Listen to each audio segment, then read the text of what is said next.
tempat-tempat yang kayak gini gitu. Soalnya kan mereka masih berusaha buat makan gitu.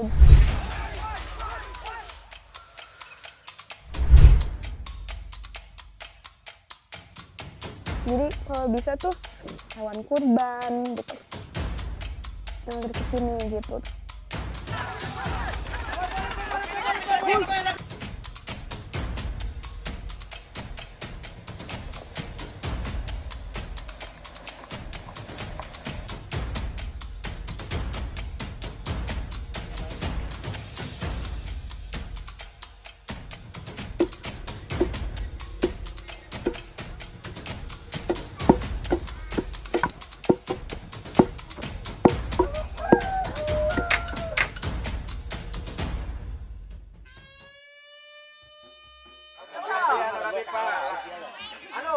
Jadi ini kali pertama ke Nusa Tenggara Barat dan kali pertama juga ke Bima. Benar-benar pertama kali dari mulai pendistribusian dompet duafa tuh kayak gimana, terus sudah itu cara kerja mereka tuh seperti apa untuk pelosok-pelosok gitu. Karena aku pikir tuh kayak oh ya udah segampang itu gitu, dan lebih meyakinkan lagi ternyata dompet duafa tuh emang bener-bener ke pelosok-pelosok gitu loh. Jadi lebih difokuskan ke situ gitu.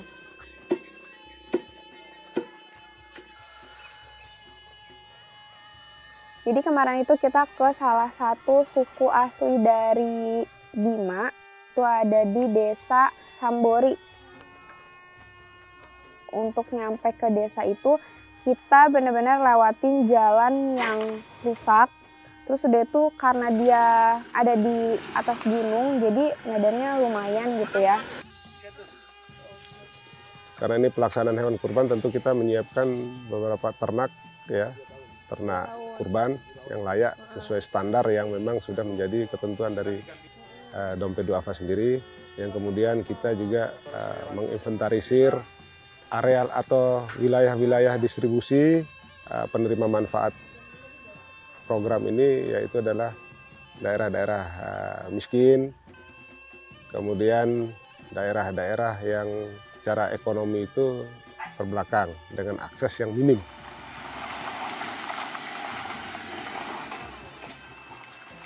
Jadi kali ini aku bareng dompet duafa itu QC penerima manfaat kurban sama QC hewan kurban.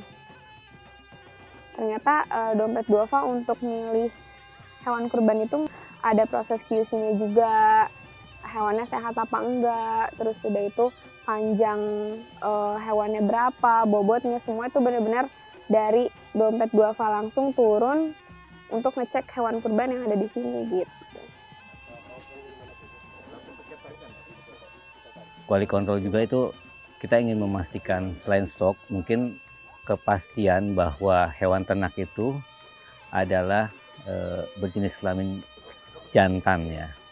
Hewan kurban tersebut kita ukur dengan mengukur lingkar dadanya, lalu juga ada rumus tertentu ya untuk mengukur berat badan hidup sapi itu dengan mengukur lingkar dada lalu panjang hewan tersebut.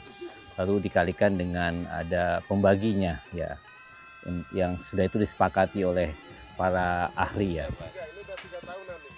Untuk di mana sapi itu boleh dikatakan lolos atau masuk dalam kategori yang layak untuk THK. Dari dompet duafa sendiri itu mereka langsung dari peternak lokal, dan juga mereka punya peternakannya sendiri yang udah mereka urus gitu loh, dari mulai anakannya semuanya, nutrisinya segala macam itu udah di QC lah dari tiap bulannya, nutrisinya, umurnya, layak untuk dikurbankan atau enggak gitu.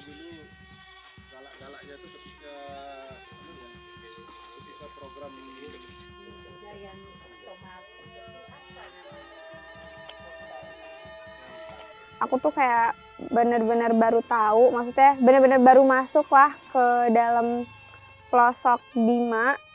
Ternyata masih banyak orang yang nggak seberuntung kita di Jakarta gitu, atau mungkin di kota-kota besar lainnya. Ini pakai ini juga yang tomat kecil apa namanya di kota ini? mereka yang mau berusaha, tapi jadi kayak bener-bener memaksimalkan keadaan gitu.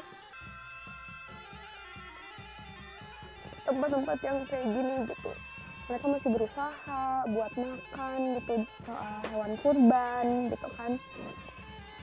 Mereka bisa dimasak jadi apa sih, bisa jadi steak juga gitu. Jadi paling untuk kebutuhan protein hewaninya cuman ya begitu aja ya Bu ya, dijadiin daging rebus ya Bu ya. Itu juga nggak yang tiap hari ya, cuman ada momen-momen tertentu. Di Bima juga ini, di Kabupaten Bima juga banyak sih orang berkurban. Pola penyalurannya itu masih belum bisa menjangkau sampai ke daerah pelosok. Kalau dompet duafa agak beda.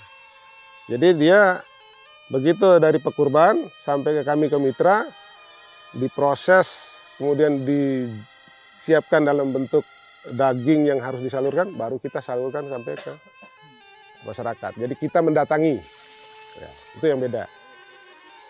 Untuk orang-orang yang ada di kota itu tuh bisa ajak teman-teman kita buat kurban di dompet duafa, karena bisa bagi-bagi di suatu pedalaman.